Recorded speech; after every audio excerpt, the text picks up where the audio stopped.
Hello, fellow anglers, and welcome back to the channel. Today, we're diving deep into the vast, blue world of ocean fishing. Whether you're a seasoned pro or just getting your sea legs, the ocean offers an incredible variety of challenges and rewards. But with so much water to cover, where do you even start? Well, you've come to the right place. We are about to break down the top ocean fishing methods that will help you land the catch of a lifetime. So grab your gear and let's get started. First up, let's talk about one of the most accessible and popular methods: surf fishing, also known as beach casting. This is where you stand on the shoreline or wade into the surf to cast your line out into the ocean. It's a fantastic way to enjoy a day at the beach while targeting species like striped bass, flounder, and redfish that feed close to shore. The key to surf fishing is understanding the beach structure. You're looking for troughs,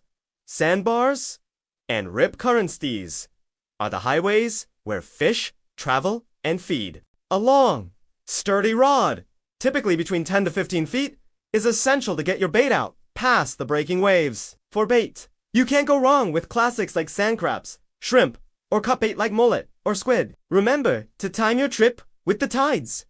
The hours around high tide are often the most productive. It's a method that combines relaxation with the thrill of the hunt, all with your feet planted firmly on or near the sand. Now, let's move a little further from the shore with pier and jetty fishing. These man-made structures are like magnets for marine life. They provide cover for smaller bait fish, which in turn attract larger predators. This means you have a shot at a huge range of species without needing a boat. Piers can extend hundreds of feet into the ocean, giving you access to deeper water and different types of fish than you'd find from the beach. When fishing from a pier, you can either cast away from the structure or drop your line straight down next to the pilings, a technique called piling hopping. Many fish use these pilings as ambush points. Jetties, the rocky structures that protect harbors and inlets, are also fantastic fishing spots. The moving water around them creates an oxygen-rich environment that attracts a ton of fish. Be careful!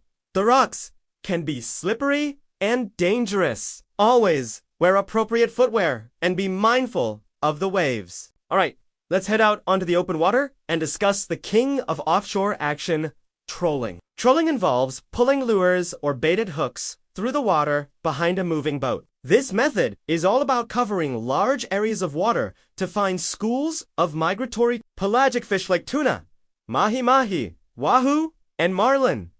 The key to successful trolling is speed. Different species prefer different speeds, so you'll need to experiment. For example, wahoo often hit lures trolled at a very fast pace, while tuna might prefer a slower presentation. You'll typically run multiple lines at different distances and depths from the boat, creating a spread of baits that mimics a school of bait. This increases your chances of getting a strike. Using outriggers helps to spread the lines apart and prevent tangles. Trolling is a team sport, and the excitement when a reel starts screaming is absolutely electric. It's an active, thrilling way to hunt for the ocean's biggest prizes. Next, we have a method that's all about precision and finesse: bottom fishing. As the name suggests, this technique involves getting your bait down to the seafloor to target bottom-dwelling species like grouper, snapper, cod, and halibut. This can be done from a boat that's either anchored or drifting. The most crucial piece of equipment for bottom fishing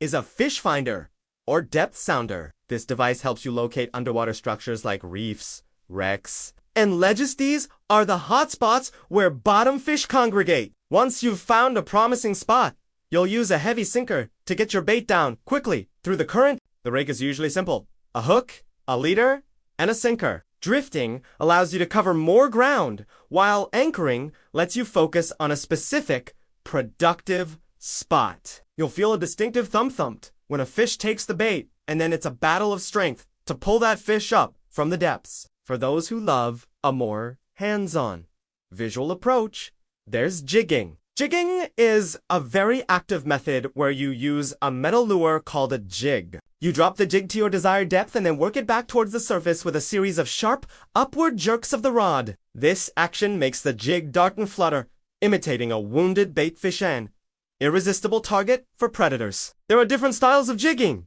like speed jigging, which is fast and frantic, and slow pitch jigging, which is a more rhythmic and technical approach. Jigging can be physically demanding, but it's incredibly effective for a wide range of species, from amberjack and tuna to kingfish. The feeling of a fish smashing your jig mid-retrieve is a pure adrenaline rush. It's a direct connection between you, the lure, and the fish, making it one of the most engaging ways to fish in the ocean. Another popular and exciting method is popping or top water fishing. This involves casting a lure called a popper or stick bait and retrieving it across the surface of the water. Poppers have a cupped face that creates a loud popping sound and a big splash when you jerk the rod, while stick baits are retrieved with a walk-the-dog side-to-side action.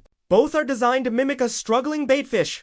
On the surface, this technique is all about triggering aggressive, explosive strikes. Imagine seeing a giant trevally or a yellowfin tuna erupt from the water to engulf your lurit as a heart-stopping experience you never forget. Popping is most effective during low-light conditions like dawn and dusk, when predator fish are actively feeding near the surface. It requires a stout rod and a strong reel because the strikes are often incredibly violent. Let's not forget about the rapidly growing sport of kayak fishing. Kayaks offer a stealthy and intimate way to explore coastal waters, from calm bays and estuaries to the open ocean itself. They allow you to get into shallow areas that bigger boats can't reach. And their quiet nature means you're less likely to spook the fish. Modern fishing kayaks are incredibly stable and can be equipped with rod holders, fish finders, and plenty of storage. You can use a variety of techniques from a kayak, including casting,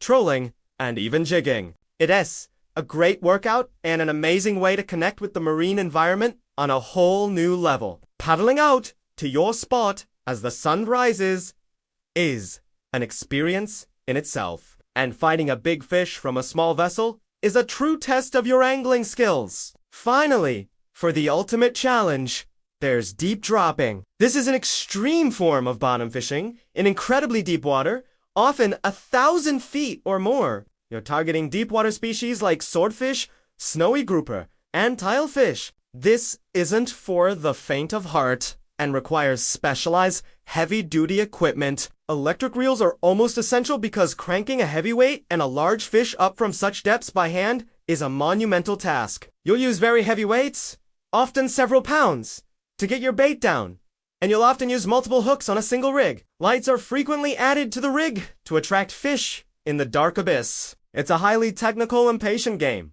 but the reward can be a truly unique and delicious fish that few people ever get the chance to catch. So, there you have a rundown of some of the top ocean fishing methods. From the simple pleasures of surf casting to the high-tech pursuit of deep dropping. There's a style of fishing out there for everyone. The best way to learn is to get out there and try them for yourself. Each method offers a different adventure and a new set of skills to master. The ocean is full of mysteries and monsters, and with the right technique, you just might connect with one. Thanks so much for watching today. I hope this guide helps you on your next saltwater adventure. Which of these methods is your favorite? Or which one are you excited to try? Let me know down in the comments. If you enjoyed this video, please give it a thumbs up and consider subscribing for more fishing tips and adventures. Tight lines! And I'll see you on the water.